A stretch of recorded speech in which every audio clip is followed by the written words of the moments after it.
Welcome to UPAO Wellness Wednesday for November 15th, 2023. Our topic today is intellectual wellness. My name is Carla Robinson. I'm the Executive Director of United Parks as One.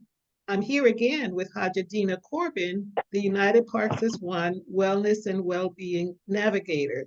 She's the guide for our wellness journey. Hajjah Dena, we're making our way through the 8 dimensions of wellness. So far, we've covered spiritual wellness, emotional wellness, physical wellness, community wellness, and environmental wellness. Today, we're looking at our next dimension, intellectual wellness. Let's get started.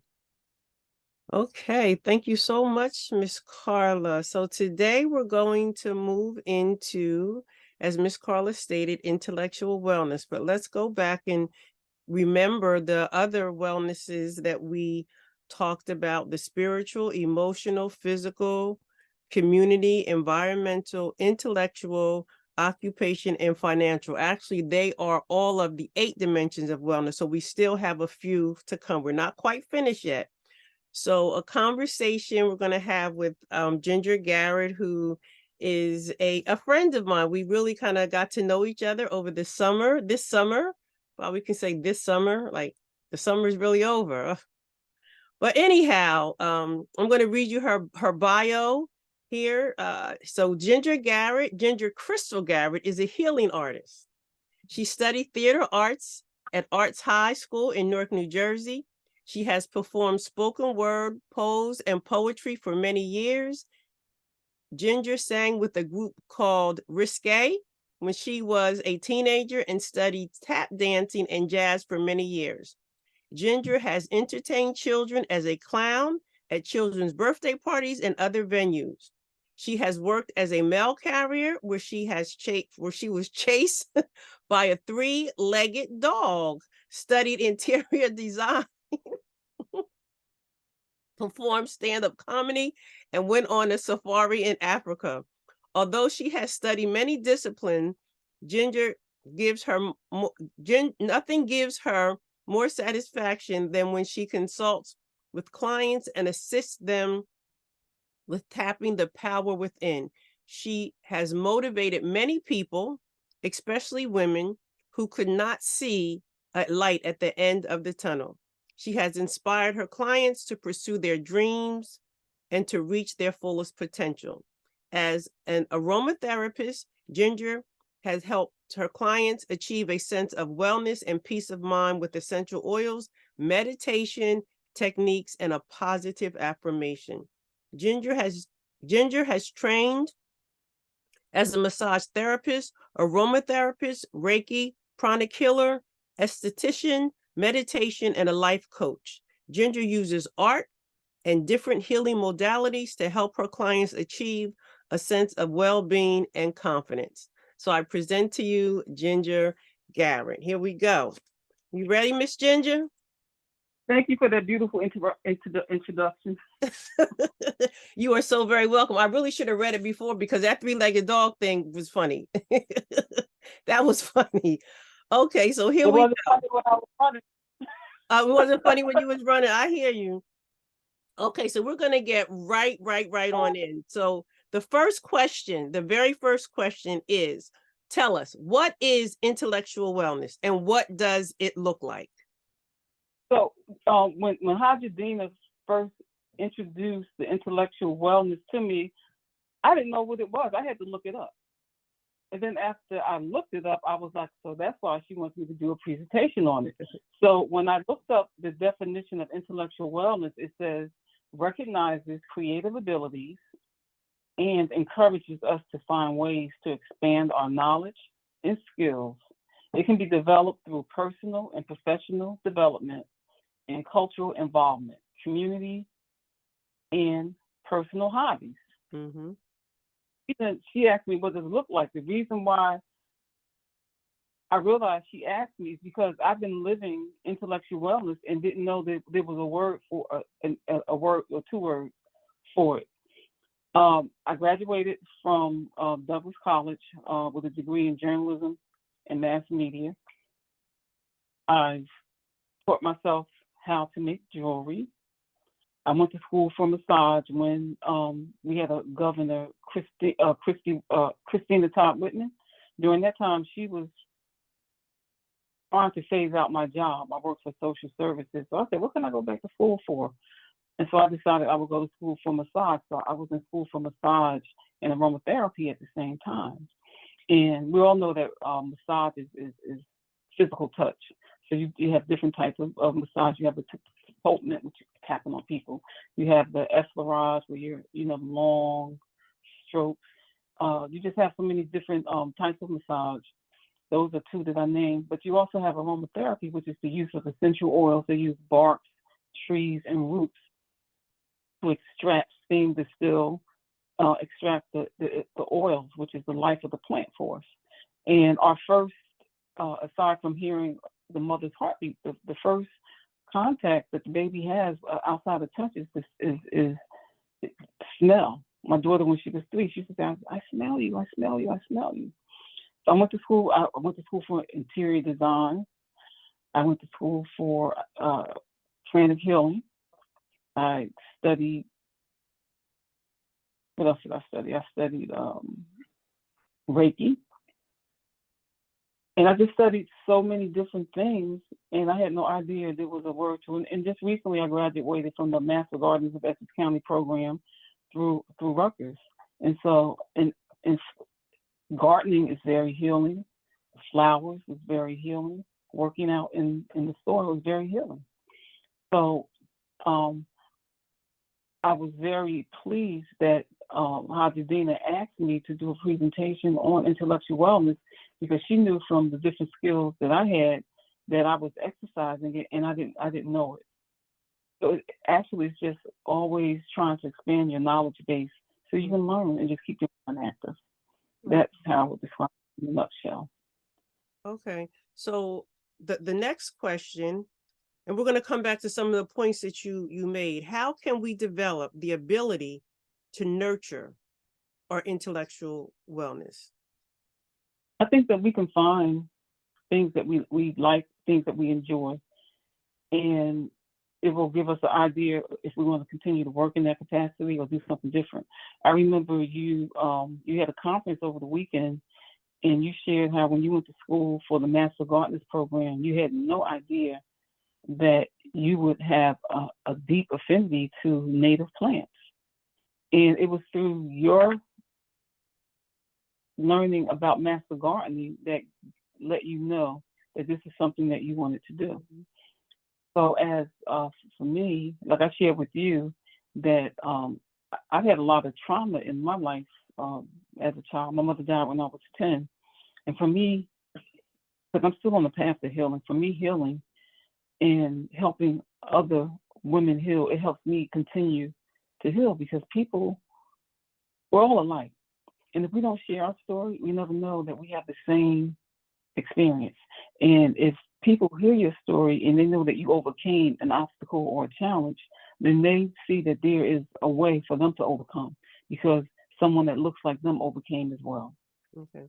So let's just stay here for 1 minute. The nurturing part of the intellectual wellness comes from maybe kind of stepping a little bit outside of what may be comfort, like a little comfort, because remember you made reference to someone not knowing that they have a light for something. So is it really kind of just taking a chance on being involved in these classes? Like, what drew you to all of these different, how was that nurturing? What drew you to all of these different, because you have a vast skill set, right? And Well, what drew you to those different skill sets, and that the nurturing is like that kind of development. When I think of the word nurture, I think of like a development or help. I'm going to talk about the massage. When Christina Todd Whitman was talking about phasing out welfare worker jobs, I was like, I'm going to have me some marketable skills. So my whole thing was having marketable skills. Okay. So that that the job that I had, that was my main source of income, if that folded, I would still have a means to have an income and survive. Okay. So that was my force, really. So at that time, before the possible phase out of your job, were you pursuing different skill sets, or did it start with the massage therapy and then you just went skill set after skill set after skill set because one thing led to the next, to the next, to the next? Like, how does I that did. develop? All of those different skill sets. How did that idea or that thrive or that drive, I meant to say, lead you to all of these different skill sets that you have? I met a spiritual person Excuse who me? told me. I met a spiritual person Oh, okay. Mm-hmm. who told me that I have healing hands, and he told me I need to go to school for massage. He said you really should do it, and it took a few years before I did it. But what was interesting about it, I'm the youngest out of 7, and my mother died when I was 10. But when she was alive, she would have one of she would have one of us massaging each of her arms. She would have another 2 of us massaging her legs, and she would have somebody else massaging her back. Mm-hmm. Okay. She had a complete body workout, a body massage from her children, because the 2 older siblings were out the house. My brother and my sister, they were gone. So I developed strong hands as a child, Okay. and I already knew because my mother had us all massaging her feet, her hands, her legs, her arms, and her back. Okay. Okay. Thank you. All right. So I know. All right. excuse me? I said you didn't know that story. No. So the last question, but I think we're going to have some more. How is intellectual wellness related to some of the other dimensions of wellness, such as the spiritual wellness, emotional, physical, community, environmental, the occupational, and the financial? How are they all kind of connected? So, we're not just a physical body. It's mind, body, spirit. Mm-hmm. And for me, like the arts satisfy, the arts really, really feed my spirit. But all of the things that I do feed my spirit. I was I was vice president of an organization in Newark, and we had a community garden for quite a few years, and I was instrumental in growing the food there. And they would give financial workshops. They would give all types of workshops. So it's like I love the spiritual. I like the physical. I like the art. It's just, for me personally, it just all comes together for me, and I love doing it all. That's true. The last question that I had, and we weren't able to kind of like put it on paper, so I'm trying to kind of figure out when you think of intellectual, right? What's the first word that comes to mind? And this is for people watching the replay of this also. What comes to mind when you think of intellectual?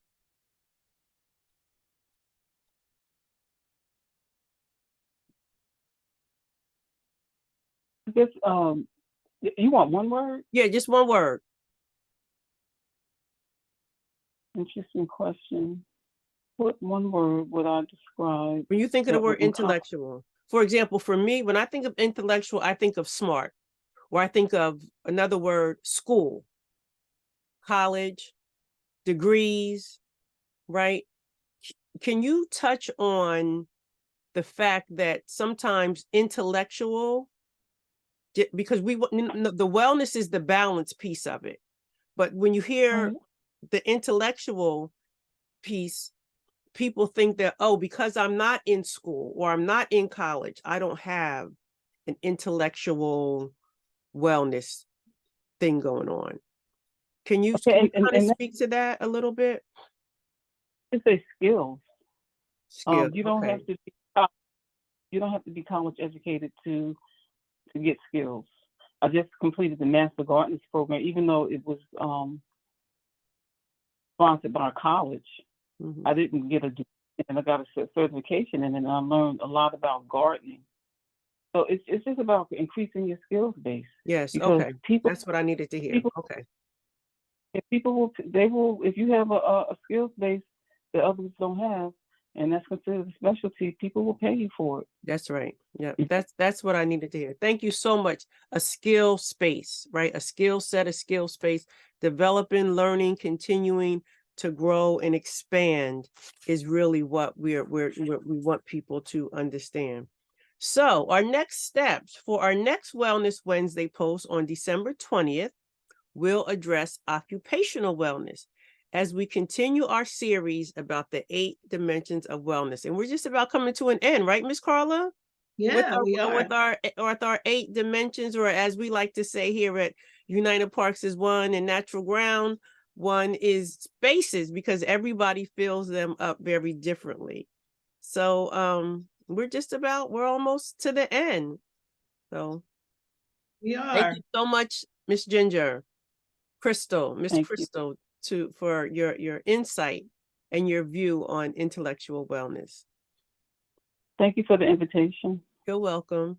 Yes, thank you for sharing your vast background and information about your skill set with us, Miss Ginger. This has been really informative.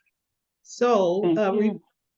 remember, our UPAO Wellness Wednesday video posts go up the 3rd Wednesday of each month. Thanks for watching. Be sure to look for our next video post on December 20th. In the meantime, take good care of yourself and take time to enjoy yourself outdoors at a park, playground, garden, or other open space.